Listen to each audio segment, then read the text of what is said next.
हर कोई दुबई का सपना देखता है। Burj Khalifa, luxury cars, glamorous life, Instagram reels. लेकिन जो चीज कोई नहीं बताता वो है दुबई का असली खर्चा। मैं दुबई में तकरीबन 3 साल हो गए, बट अभी भी मैंने वो मेरा पहला मंथ नहीं भूला, क्योंकि मेरे को इतने सारे अनएक्सपेक्टेड खर्चे आए थे जो मैं भूल नहीं सकता। It is not because of my shopping, it is because of I was not informative. मैंने रिसर्च नहीं किया था, मैंने पढ़ा नहीं था, मैंने ये चीज मेरे दोस्तों से नहीं डिस्कस की थी। काश ये मुझे पहले पता होता। आप ये वीडियो मत स्किप करना। आप चाहे दुबई आ रहे हो या किसी और कंट्री में भी जा रहे हो, तो ये उनके लिए है। आज आप इस वीडियो में देखोगे दुबई की वो साइड जो कोई एजेंट हो गया किसी यूट्यूब चैनल पे, वीडियोस में या व्लॉग में, या कोई आपका जो भी गाइड हो वो कभी नहीं बताएगा आपको। अगर आप दुबई मूव होने का प्लान कर रहे हो तो आपने मोटा मोटा सा खर्चा लिया होगा, जिसमें रेंट हो गया, खाना पीना हो गया। लेकिन क्या आपने दुबई के अनएक्सपेक्टेड खर्चे के बारे में सोचा है, जो कि रेगिस्तान की मिराज की तरह कभी भी गायब हो सकते हैं, कभी भी आपके ऊपर आ सकते हैं। सिर्फ 30 दिन में मुझे ऐसे खर्चे मिले। I was never expected those expenses. Video and तक देखना। आपने ये वीडियो स्किप किया तो दुबई आपको बहुत महंगा लेसन दे सकता है। इमेजिन करो, अगर मैं कहूँ पहले मंथ में ही दुबई ने मुझे 3 to 4,000 दिरहम का अनएक्सपेक्टेड खर्चा मुझे दिया था। ना लग्जरी शॉपिंग, ना लग्जरी पार्टी, सिर्फ नॉर्मल लिविंग के हिडन कॉस्ट। आज मैं आपको वो दिखाऊंगा, वो बताऊंगा जो यहाँ रह के ही पता चलता है कुछ चीजें।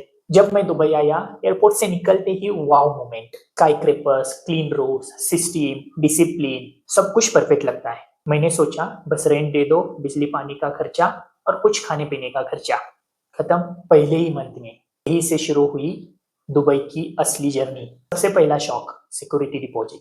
फ्लैट लेने के लिए आपको सिर्फ रेंट नहीं देना पड़ता, इस सब जगह पे है मुझे पता है, बट 5 to 10% आपको यहाँ सिक्योरिटी डिपॉजिट देना पड़ेगा। ये आपके लिए अनएक्सपेक्टेड खर्चा क्यों है? आप लिमिटेड अमाउंट के साथ यहाँ पे आते हो, आपके पास उतना एडी का अमाउंट नहीं होता। ये रिफंडेबल होता है, बट थेरी में आता है देवा इलेक्ट्रिसिटी एंड वाटर। अभी कनेक्शन के लिए सिक्योरिटी डिपॉजिट प्लस एक्टिवेशन फी देनी होती है। इंटरनेट लगवाए, उसका भी एडवांस पेमेंट हो गया। और यहाँ पे आप गलती कर सकते हो, आप आते ही इंटरनेट कनेक्शन लिया ना, तो आप 1 ईयर तक उनका कॉन्ट्रैक्ट होता है। बीच में आप कॉन्ट्रैक्ट ब्रिज करते हो तो हर महीने का मिनिमम अमाउंट उनको देना पड़ता है। तो वो भी अनएक्सपेक्टेड खर्चा है, क्योंकि मैंने इंटरनेट का कनेक्शन लिया 1 मंथ के बाद मैंने वो कैंसिल करवा दिया। तब मेरे को 200 AED खर्चा होना चाहिए था, वो एक्चुअली 1000 AED आ गया 1 month. So I consider it as a 1000 AED bill for 1 month of internet connection. और एक चीज जिसके बिना आपका फ्लैट इलीगल है, वो है इजारे रजिस्ट्रेशन। इजारे के बिना आप कोई वीजा नहीं ले सकते, बैंक में अकाउंट नहीं ओपन कर सकते, और आप एजेंट के थ्रू आपका फ्लैट ले रहे हो तो वो एजेंट की कुछ नॉन निगोशिएबल फी होती है, वो आपको देनी ही पड़ेगी। दुबई सिर्फ ग्लैमरस नहीं है, Dubai is one of the bureaucratic state in the United Arab Emirates. Visa processing, medical test, Emirates ID, हर स्टेप पे फीस होती है। मेडिकल टेस्ट में ब्लड टेस्ट, एक्सरे, रजिस्ट्रेशन हर पेड होता है। यहाँ का हेल्थ इंश्योरेंस वो मैंडेटरी है, क्योंकि यहाँ के हॉस्पिटल एक्सपेंसेस बहुत है। आप कंसल्टेशन फी भी जाके देखोगे, आपके पास कोई हेल्थ इंश्योरेंस नहीं है तो हर कंसल्टेशन का 200 250 अकॉर्डिंग टू हॉस्पिटल हो जाता है। तो ये बहुत महंगा है, तो हेल्थ इंश्योरेंस इज मैंडेटरी है। चाहे आप हेल्थ इंश्योरेंस यूज करो या ना करो, आपके पास हेल्थ इंश्योरेंस होना चाहिए। आपको यहाँ जॉब लगे तो आपकी कंपनी हेल्थ इंश्योरेंस प्रोवाइड करेगी, बट आपका कोई डिपेंडेंट होगा, फॉर एग्जाम्पल आपके चाइल्ड हो गया, आपकी वाइफ हो गई, आपने कंपनी ने मना किया कि हम उनको वीजा नहीं देंगे, डिपेंडेंट वीजा नहीं देंगे, तो इन केस आपको खुद उनको स्पॉन्सर करना पड़ेगा और खुद उनके हेल्थ इंश्योरेंस का भी खर्चा करना पड़ेगा। अगर आप यहाँ पे आ रहे हो तो आपके जो भी डॉक्यूमेंट्स है, आपका डिग्री सर्टिफिकेट हो गया, मैरिज सर्टिफिकेट हो गया, ये सब ट्रांसलेट यहाँ अरेबिक में करना पड़ता है, उसका भी खर्चा होता है। ट्रांसलेट करने के बाद आपके जो ओरिजिनल सर्टिफिकेट होते हैं वो अटेस्टेशन करने पड़ते हैं।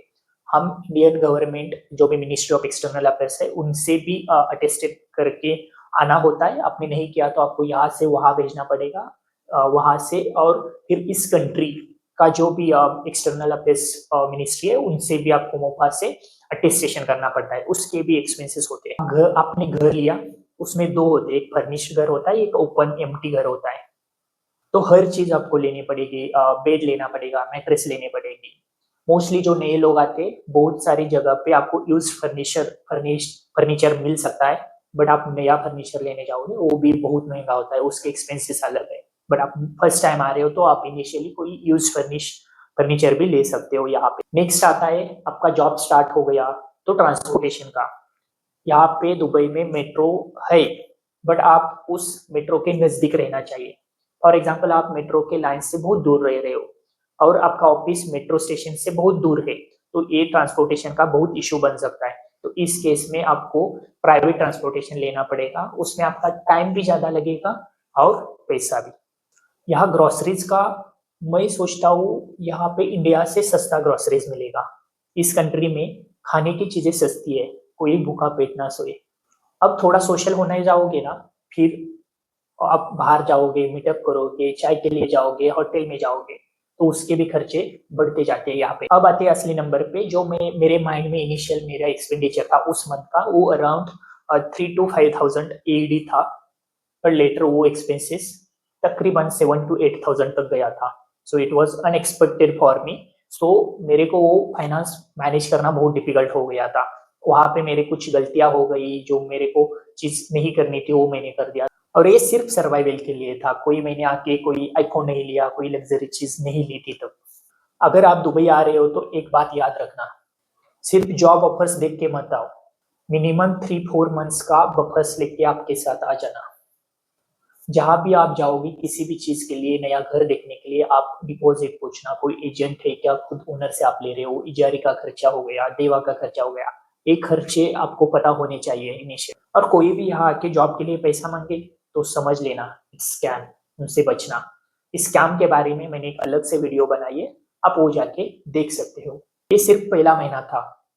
जब सेकंड और थर्ड मंथ में चला गया, ट्रांसपोर्टेशन के इश्यू हो गए, तब पता चला कि आप अपने पास कार होनी चाहिए, ड्राइविंग लाइसेंस उसके लिए होनी चाहिए, क्योंकि आपको कार परचेस करनी है तो ड्राइविंग लाइसेंस होनी चाहिए। नहीं तो जिसके पास ड्राइविंग लाइसेंस है वो ड्राइवर हायर करना पड़ेगा, और ड्राइवर हायर करोगे तो कार तो लेके देनी पड़ेगी। तो ये एक्सपेंसेस भी आपको कंसिडर करने पड़ेंगे।